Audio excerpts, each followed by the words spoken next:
Welcome back to part 3 of Siddharth Ramakrishnan's 2023 interview. If you're starting here, you might want to check out part 1. And if this is the first time you've ever visited this podcast, you might want to check out all of the interviews.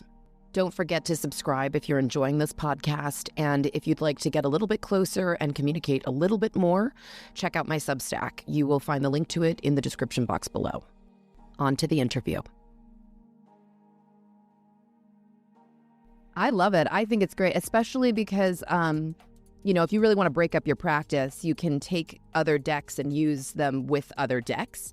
So let's say, if I was using, the Rider-Waite, and I pulled out a King of Wands and I wanted to know more about what was going on, mentally or what they were dealing with developmentally, behaviorally, I might go to your Major Arcana and, pull a card that would go next to this King of Wands as well. So I feel like it could, especially when you finish the rest of them, it's definitely a standalone deck. And the majors are a standalone deck on their own, but it would be even really cool to see with, in tandem with other things. Do you feel like that would be interesting for you to see, both of them side by side if you were to pull one and then the other?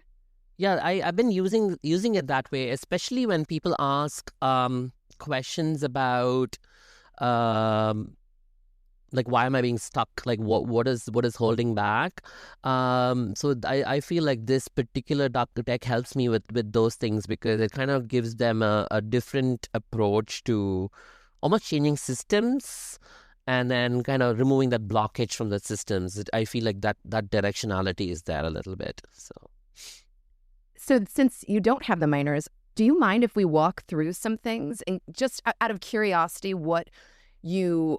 how you would see something like, let's say, the suit of wands? What would you say, in the nervous system or the brain? What's the inspiration for the suit of wands? I started working on the cups, actually. So it's going to be okay. The suits are going to be like mollusks, birds, insects, and mammals. It's kind of how it's going to go. And the mollusks are going to be so each aspect of it is going to be a different aspect of molluscan behavior and the brain. So the first one is going to be almost the cornucopia, like that full shell, the ace of cups, say, and then it kind of talks a little bit about the intricacies of shell formation. So how much energy and effort is required to make that shell, which is then going to give you the bounty as well. So it's kind of a very different take on it. And then similarly, there's one on aestivation. So snails, when winter comes, they just kind of almost hibernate. They kind of crawl out of the water and they just dry up and hibernate. And so I think I don't remember the four of cups or the 5 of cups. One of them is about like just waiting and just like just hold off and wait. So those are the kinds of things I've been working on. So I'm really excited about it. That's amazing. So many of us speak animal language. There's so many people so clued in or keyed into the animal world that it's so much of a help to them to read if there's more animal figures there than necessarily human figures. So each card is going to have a different animal on it, or is each suit going to have its own evolution of one animal? So the reason I picked the mollusks, so the cups was like almost like water, the elements as well. So the water, air, fire, and earth. And so I was kind of going with the mammals and different animals from the mammalian kingdom in the earthiness aspect of things. And then in the air, I was going to use all the aves and all the birds in it. So there's been a lot of behavioral neuroscience done on all these different creatures, and then the insects will be the fire aspect of things. Why did you choose insects as the fire? I'm just curious. What was what's their behavior, or their, what is it about them that makes them fire? Yeah, I was mainly looking at the burrowing aspect of things, and the a lot of them actually are pretty resistant to the flames, and or almost need to to kind of come out of the flames in order to, the metamorphosis of, especially of insects, is almost like coming through that, the trial in order to kind of come out and become this new embodied creature. A lot of insects do that. So that is something that I was thinking about when I was thinking about the insects. So, and bringing in those kinds of symbology into it is something that I've been trying to work on. That's great because, yeah, fire is so transformative. We change under the embers of fire, the phoenix. And that's incredible. I didn't even think about that because a lot of us probably just think about a butterfly and that's, oh, well, that's the only process. That's the only metamorphosis. And it's not. Obviously, moths do it as well. Or what are some of the other insects that do that? Pretty even beetles and things like that have those larval stages, and then they can morph, the morphing stages. So some of that exists. So different insects have those metamorphosis processes that are there. They might not be as dramatic as you say the butterfly, but they do have those significant changes that occur. And the interesting bits is that even in, like, say, lobsters, they found that there are like these 6 neurons that help like a baby lobster eat and an adult lobster eat. But what a baby lobster eats is very different than what an adult lobster eats. So the 6 neurons work in conjunction in the baby lobster to kind of digest the food, whereas in the adults, they kind of split, and one set work on crunching the food and the other set works on digesting it. So it's the same 3 which has now been juxtaposed. So I could now start thinking about, okay, in the deck, what would be something that would kind of translate into that phenomenon is kind of what I'll start thinking about. I love that you're also coming from the animal behavior into the deck instead of trying to find something from what would be the animal for this one card. And that really shows how much it's about the animal kingdom and how the animal kingdom can teach us something. And these 78 cards bring that to life for us as we divine. That's amazing. So with the court cards then, would you jump over to humans, or are there specific animals you have in mind for the court cards? Or yeah, I mean, at least for the mollusks, I've been mainly thinking about octopus because they are like the kind of the octopus and the squid that like the giants of the molluscan kingdom, and they are at that realm of consciousness and that we are already talking about. Or in the birds, it would be things like crows and stuff, which are like amazing creatures.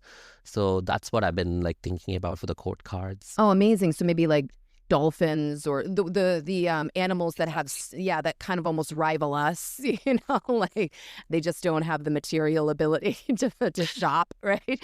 But yeah, there's so many animals that have just as a dolphin's brain is way bigger than ours. Does it have the same amount of neuronal path? I know it's like that's what they think. They don't know completely, but they think if you look at the body brain ratio and the convolutions that we see, though the convolutions are a little misleading because they found that in birds the brain is super smooth, but they still think that they have as much, especially in crows, they think they have as many capabilities as us. They can make tools, they have funeral services, so they have all these abilities. They're just using different parts of the brain to do it. So they don't use those. We have those folds in the brain, but they just don't use them as much. So they use different parts of the brain to kind of handle a lot of these social abilities and that we also have. Yeah, I've heard wolves also have their own burial or their own funeral rituals, or what they do. Like a lot of animals, I think, have that. Is that fair? I feel like I've heard that quite a bit. Yeah, I mean, I don't know about wolves. I do know that elephants do. And what they recently found is in India, especially, they found that they kind of created an elephant corridor for elephants to cross, and they just would not cross a particular region. And then they found that historically, around 800 AD, there was a big battle where thousands of elephants were killed in that one spot. And so the elephants just would not. Oh my goodness. So they knew, they had this weird like memory of that battle, that they would not like go into that location. Wow. That's okay. Well, this is one that actually brought up a question I have actually about intuition because of this idea of it being an echo from so long ago. Do you feel that intuition is, something that comes up from an ancient kind of background, or is it more associative? Because seeing something like that, you have an intuition from 800 AD. Do you find that when we tap into something, we're actually probably tapping into something that's even longer in I guess history, in our human history, than we realize? That's a good question. I think about like a word. I've been thinking a lot about a word like karma, right? Where people talk about karma, and in Indian senses, a lot of people will think of karma as, acts in your past life that are now causing you to have certain debts, which you're then repaying in your present life. And there's a different way to look at karma, which is every single action in your life, in your current life, that has led you to this particular moment in time, which is leading you to make this particular choice. So instead of even going back back to previous lives, if you start thinking about every single thing, starting from your DNA, every single thing that's happened that's led you to this particular point. And if that's the case, then I would say your DNA does encode certain things in it, which is causing you to be a certain way, giving you certain abilities that are allowing you to make certain choices. So, and we do know that some traumas are encoded in our DNAs, like people who go through famine and have to struggle for food. They know that their progenies and the generations from them still have some struggles with food in terms of either wanting to hoard food or eat more, or like almost feeling this scarcity that they are eating a lot because they feel like they won't get it again. So those kinds of traumas seem to also be encoded in us. So it is interesting to think that intuitively you're tapping into some of those ingrained codes that we have.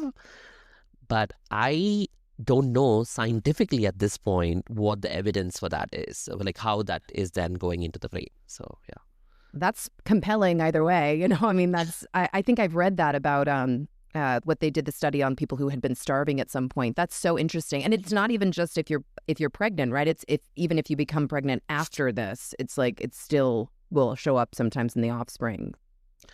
Yeah, like my husband is Jewish, and we always need to have bread at home. If we don't have bread at home or one frozen in the fridge, he starts getting like really agitated. And I'm like, dude, what's going on? And he says, and I didn't been thinking about how, in the past, in his familial past, there's been struggles where bread was hard to come by, or, the only way they survived is by having a hard loaf of bread, and in camps and things like that. So those kinds of things, I think, are somehow encoded in your, the way you're brought up maybe, or even further down in your DNA, that it just creeps up in these weird situations. So I want to talk a bit about your majors now. Tell me, did you look at the majors as the storyline, that the fool's journey, if you will? Is that how you approached it, or did you approach it the way that you are with the minors, looking outward into the animal world and then going into the cards? I did not look at it as a journey. I did work on them in order though. I picked up my notebook and I'm just trying to see, and yeah, I did work on them in order, and was mainly taking a lot of notes on when I think about, say, the magician. The first word that comes up to me is action, and then in neurons, the main thing of sending signals across is this thing called action potential. So you send these signals across, and it's almost a all or nothing. So either you send a signal or you don't. So I then thought of a tsunami, and kind of it came up into a tsunami wave, and kind of I drew that, and then of the signals coming down. So that's kind of how I went about it. So trying to figure out the different aspects of the tarot meaning and what the immediate reaction in me as to what the neuroscience behind that particular phenomenon was. Like the archetypes of each thing, like what those larger ideas meant to you in terms of the brain and nervous system. Yeah, like when you thought about the Empress and fertility, like immediately it's like fertility is these hormones that this is hypothalamus and pituitary, which is the main thing responsible for fertility. And then so that was like very, very easy. Like some of these things are like very just, or when you think about the chariot and choices and the fight or flight response and your adrenal glands controlling them. So some of these things were like very immediate, like correlations that you could think about. So yeah, that's kind of how I walked through them. Thank you so much for joining us. And if you're enjoying this podcast, please feel free to subscribe. Until tomorrow, blessed be.